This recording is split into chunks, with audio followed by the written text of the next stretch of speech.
अस्सलामुअलैकुम पहुंचे हैं इस टाइम असी सियालकोट के नेड़े। इस नूं बोलिया जाता है पूरन भगत दी खूही।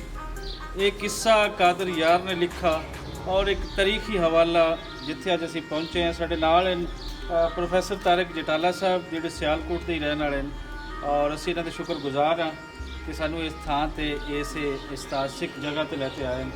नाल राणा अब्दुल मजीद साहब अक्सर घूमते रहते हैं असी ते अज तुहाडे तो तुहानूं सुणावांगे इस दी हिस्टरी कि की हिस्टरी है इस पूरन भगत की और पिछे की है फिर फ्रंट ते की है, ये सारा कुछ देखो जी है पूरन की खूही और एक इन्हू असी तारीखी मुकाम भी कह सकते हैं, एक रवायती मुकाम भी कह सकते हैं। सियालकोट शहर मेरा राजा सी, यह 2-2.5-3 साल बहुत कदीम जमाने का किस्सा है।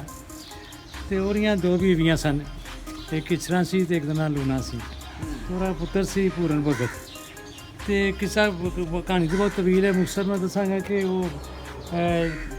ओहदी मतरेई मां लूना तो वह अपने पुत्र के उत्ते आशिक हो गई सी ते और इल्ज़ाम लाता चूँकि वो पुत्र ने गल नहीं सी मनी ओहदी। ते राजा ने फिर ओहदे आखे लग के तो उन्होंने सजा के तौर पर और हाथ कटवा के हाथ पैर कटवा के तो खूह सुटवा दिता सी। तो इत्थे पिया रहा। इतों कोई जोगियां का एक गुजर होया, एक मशहूर जोगी सन जिन्होंने जाना सी चिला जोगियां गोरखनाथ गल कहते। तो उन्हें फिर उन्होंने कढ़िया इतों फिर नाल लै गए तो उन्होंने दुआ के नाल फिर उन्होंने हाथ पैर भी सलामत हो गए। वो फिर जवान हो के फिर वापस आए तो अपनी माँ जिन्हें कि ज्यादती की सी तो उन्होंने माफ़ करता। तो फिर बाद बाकी वाक़या शुरू हो जाते हैं। और छोटा भाई से राजा रसालू, वो भी पंजाब का बहुत बड़ा पुराने जमाने का हीरो और वारियर मनिया जाता। तो इस मुकाम च फिर औरतां अपना मन्नत आंदियां ने। और पंजाब का मजाज सैकुलर हमेशा तुरया, सारे मजहबों के मनने वाले तकरीबन इको सोच के अमल होंगे ने, पीरा फकीरां की इज्जत करते हैं।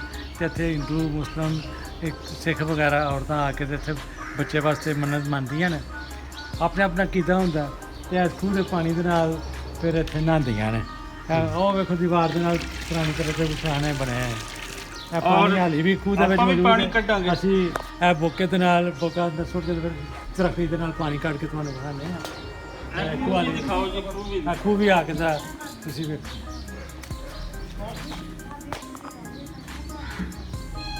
ਉਹਨਾਂ ਦੇ ਕੋਲ ਵੀ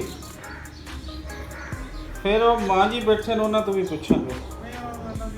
ਹਾਂ ਬਸ ਉਹਨਾਂ ਨੇ ਨਹੀਂ ਪਤਾ।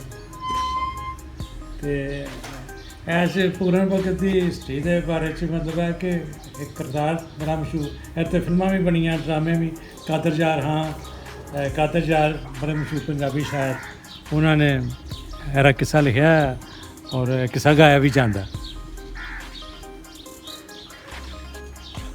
लो जी रजा साहब ने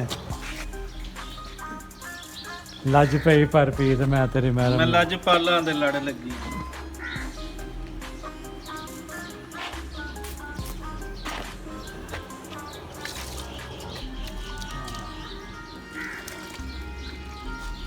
लो जी यह पानी है, राखी धवा दो तुहाडे नूं हथ धुआए जाण। बहुत ठंडा पानी, यक ठंडा पानी, क्या कहना।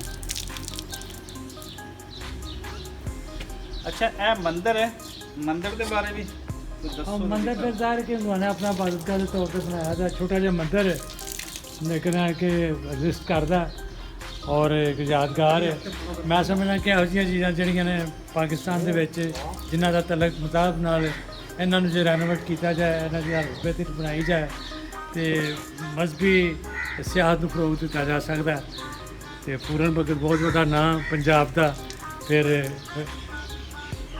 ਕਿੱਸਾ ਵੀ और राजा रसालू का जिक्र नाल वाबस्ता।